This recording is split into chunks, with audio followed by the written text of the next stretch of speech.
confinement, les activités continuent chez Barré parce que nos clients qui sont donc des biopharma qui fabriquent des vaccins ont besoin de nous. Nous sommes priorité santé pour les aider à réaliser leurs projets et donc à sauver des vies.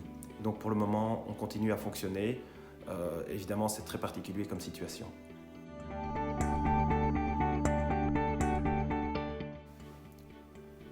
Pour pouvoir continuer l'activité, nous avons mis en place évidemment la distanciation sociale. Une partie de l'équipe et tous ceux qui pouvaient sont en home working. Et sinon, nous faisons le nécessaire pour avoir les équipements, donc des masques, du gel hydroalcoolique et tout ce qui est nécessaire pour que nos équipes puissent travailler en toute sécurité et en même temps livrer les clients. Ce qu'on a appris de ce confinement, c'est la motivation des équipes. On s'est rendu compte à quel point nos équipes étaient passionnées par le métier et par le fait d'aider les clients.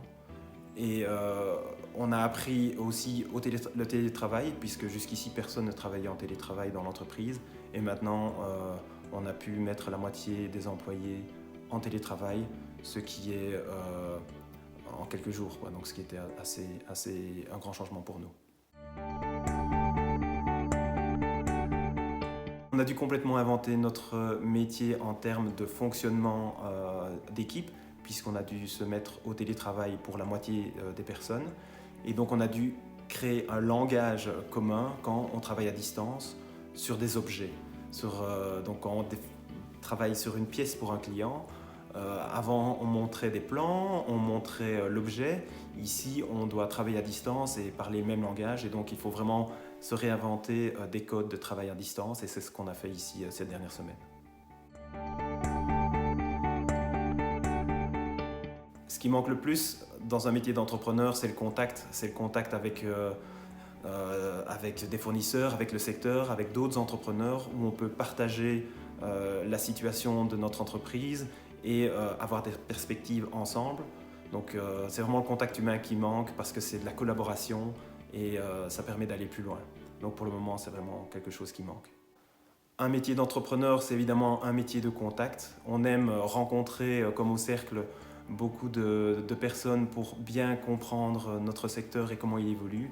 Et évidemment, c'est ce qui manque le plus, c'est le contact humain.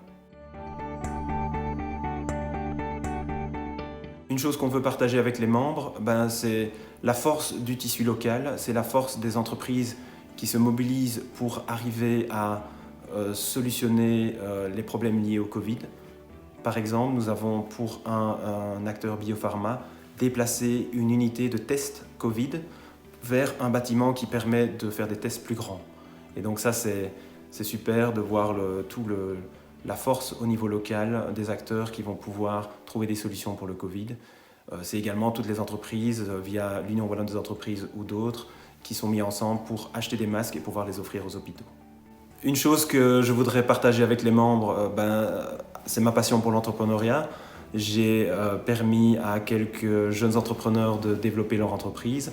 Il y a notamment une entreprise qui s'appelle Osimis qui fait l'échange d'images médicales et qui permet aux hôpitaux d'échanger les images vers des solutions d'intelligence artificielle qui détectent automatiquement le Covid.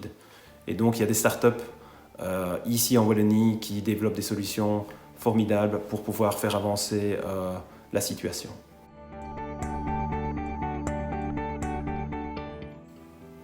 J'aimerais partager avec les membres l'innovation qui se passe dans les startups actuellement. Il y a une société qui s'appelle Osimis, où je suis cofondateur, qui fait de l'échange d'images médicales. Et cette société permet aux hôpitaux de travailler à distance pour le moment, mais également d'envoyer les images, les scans médicaux, vers des fournisseurs d'intelligence artificielle qui détectent automatiquement le Covid. Et donc il y a des innovations ici en Wallonie qui sont de niveau mondial et qui permettent de résoudre la situation actuelle.